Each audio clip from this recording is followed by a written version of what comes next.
আসসালামু আলাইকুম সম্মানিত দর্শক শ্রোতা, আজকে আমি আপনাদের সাথে একটা গল্প শেয়ার করব। সাল 1996 আওয়ামী লীগ সরকার প্রায় 21 বছর পর আবারও পুনরায় ক্ষমতায় এলো।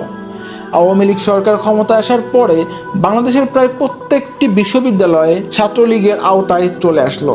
যেহেতু প্রায় প্রত্যেকটি বিশ্ববিদ্যালয়ে ছাত্রলীগের আওতায় চলে আসলো, তাহলে জাহাঙ্গীরনগর বিশ্ববিদ্যালয় কেন বাকি থাকবে? অবশেষে জাহাঙ্গীরনগর বিশ্ববিদ্যালয়টাও ছাত্রলীগের আওতায় চলে আসলো এবং তারপর থেকে সেখানে কিছু অনাকাঙ্ক্ষিত ঘটনা ঘটতে থাকলো। বিশ্ববিদ্যালয় মহিলা হল থেকে কিছুদিন পর পরই র্যাগিংয়ের নাম করে মেয়েদেরকে ডেকে নেওয়া হতো এবং যাকে র্যাগিংয়ের জন্য ডেকে নেওয়া হতো সেইখানে তাকে 2 ঘন্টা 4 ঘন্টা এবং কিছু কিছু সময় প্রায় সারা রাত কাটাতে হতো। কি হতো সেখানে সেটা কেউই জানতো না। কয়েকদিন পর পরই ঘটতো এমন ঘটনা। শুধু তাই নয়, তার পাশাপাশি জাহাঙ্গীরনগর বিশ্ববিদ্যালয়ের যে এরিয়া, সেই এরিয়াতেও এমন আরও অনেক ঘটনা ঘটতে থাকলো। তো এভাবেই চলতে থাকলো বেশ অনেক দিন। র্যাগিংয়ের নাম করে তাদেরকে কোথায় নেওয়া হতো, র্যাগিংয়ের নাম করে তাদের সাথে কি করা হতো, এই ঘটনাটি জানতো না কেউই। কিন্তু সত্য অবশ্যই প্রকাশ পায়, সত্য কখনোই চাপা থাকে না। এবং 1998 সালে আগস্টের প্রথম দিকে ছাত্রলীগের পক্ষ থেকে জাহাঙ্গীরনগর বিশ্ববিদ্যালয়ে একটি ককটেল পার্টির আয়োজন করা হলো। তো এতক্ষণ পর্যন্ত সবকিছু ঠিকঠাকই মনে হচ্ছিল, কিন্তু আপনি কি জানেন এই পার্টি কেন আয়োজন করা হয়েছিল? এই পার্টি আয়োজন করা হয়েছিল তৎকালীন জাহাঙ্গীরনগর বিশ্ববিদ্যালয়ের ছাত্রলীগের সাধারণ সম্পাদক জসিমউদ্দিন মানিকের সেঞ্চুরি পূরণের উদ্দেশ্যে। এখন আপনার মনে প্রশ্ন আসতে পারে যে সেঞ্চুরি কিসের সেঞ্চুরি? এবং সেই সেঞ্চুরিটি ছিল ধর্ষণের। একটি মানুষ 100 জন নারীকে ধর্ষণ করে তারপর সেটিকে সেলিব্রেট করে। ব্যাপারটি শুনতেই কেমন আজব লাগে না? কিন্তু তার থেকেও আজব বিষয় কি জানেন?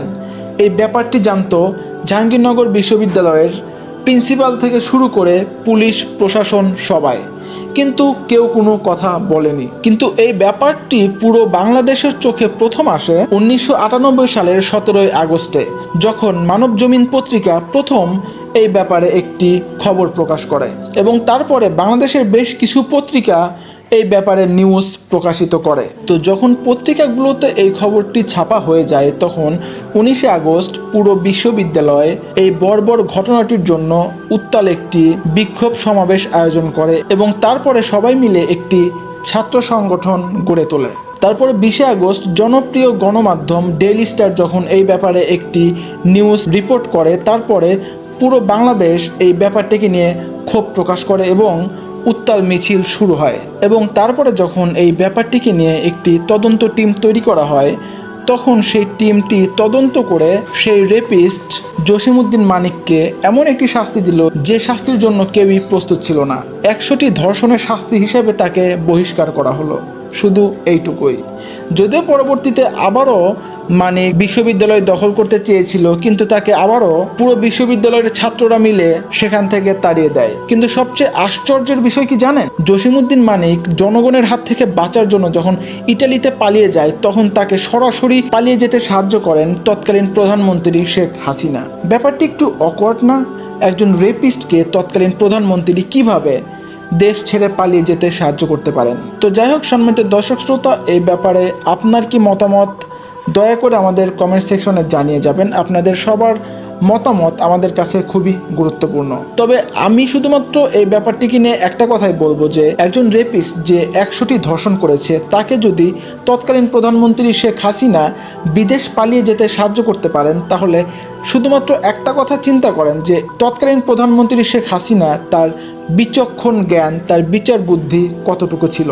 তো বর্তমানে আপনারা সবাই জানেন যে 5 আগস্ট বাংলাদেশের তৎকালীন প্রধানমন্ত্রী শেখ হাসিনা দেশ ছেড়ে পালিয়ে গিয়েছেন এবং কিছু লোক এখন বলছেন যে আগেই ভালো ছিল।